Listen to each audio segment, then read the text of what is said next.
That's where Ali got his courage from. He watched Jack Johnson documentary. He said, "I'm nothing compared to Jack Johnson."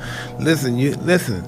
In 1908, you got lynched for looking at white women, reckless eyeballing. He married 3 of them. Wow. I don't put myself in the league of Jack Johnson. Jack Johnson's fighting in the ring, and there's 75,000 people saying, "I'm gonna kill you if you hurt him." You know, this is what they're saying. This is what they're saying in the while he's trying to he's fight. Fighting, and know what he's doing? Oh, and he's beating the guy. Boom, boom, boom. Oh, he's so beautiful. I'm gonna send him to you real nice. Boom, boom. And he's talking to the guy's wife. "How you doing, Miss Jeffries?" And then boom, boom, boom, beat the guy there. And if you ever watch him fight, he's looking at the crowd. He's always smiling because they're cursing at him like a dog. You're such a tough guy.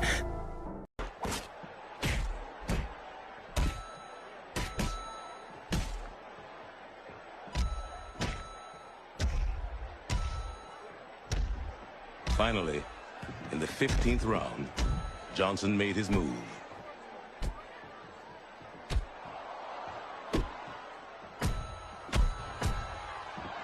He who had never been knocked down was knocked down repeatedly.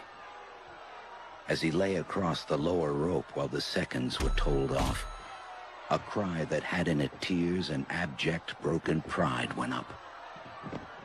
Don't let knock him out. Don't let knock him out.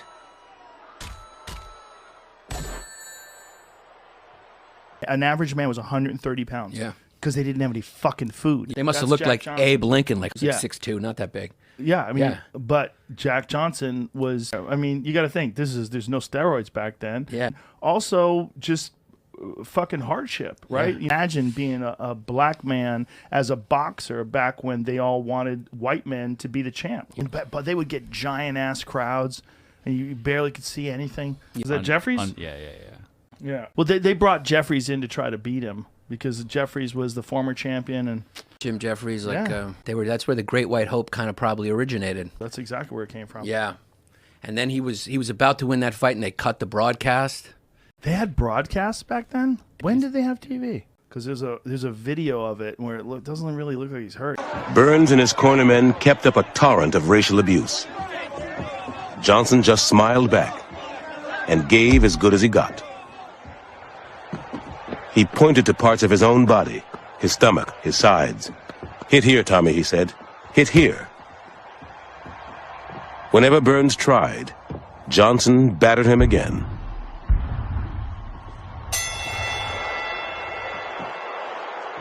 And then he starts to emasculate him. You know, he starts saying things like, "Where did you learn to punch, Tommy? Did your mother teach you how to punch? You punch like a woman. You punch like a girl. What's the matter, Tommy?" And the crowd's hearing this. And Jack Johnson, he's almost bored with the fight. He's talking to people in the crowd. He's talking to people in Burns's corner. That's more of a fight than what's taking place in the ring. Johnson never ceased smiling when the uncomplimentary remarks were addressed to him. Nor did he cease smiling as he proceeded to wallop the naughty boy for his impertinence. But wallop him he did, in so smiling and summary a fashion as to take the steam out of Burns's verbal punches. And he just keeps grinding him down round after round after round, exposing the fallacies of all the beliefs that Americans held, white Americans held, about black fighters. Time and again, when Burns seemed about to fall, Johnson held him up so he could punish him some more.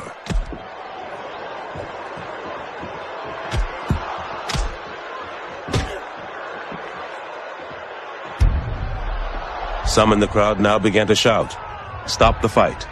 Stop the fight!" Stop the fight? The word is a misnomer. There was no fight. No Armenian massacre would compete with the hopeless slaughter that took place in the Sydney Stadium. The fight, if fight it could be called, was like that between a colossus and a toy automaton, of a grown man cuffing a naughty child. So far as damage was concerned, Burns never landed a blow. A dewdrop had more chance in hell than he with the giant Ethiopian. It was not a case of too much Johnson. but of all Johnson. Jack London.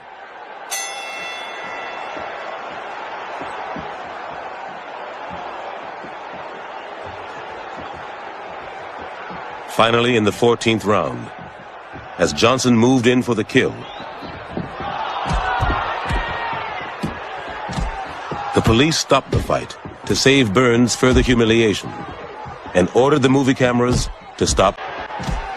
The police stopped the fight to save Burns' further humiliation and ordered the movie cameras to stop grinding. When finally Burns is about to be knocked out, the world is spared the spectacle of a black man knocking out a white man, and the world is denied access to this historical moment because the white supremacy of the universe in 1908 is so demented and extreme. The knockout is stopped and the film is stopped. Huge Deal McIntosh declared Jack Johnson the winner. Burns later claimed the fight had been stopped too soon.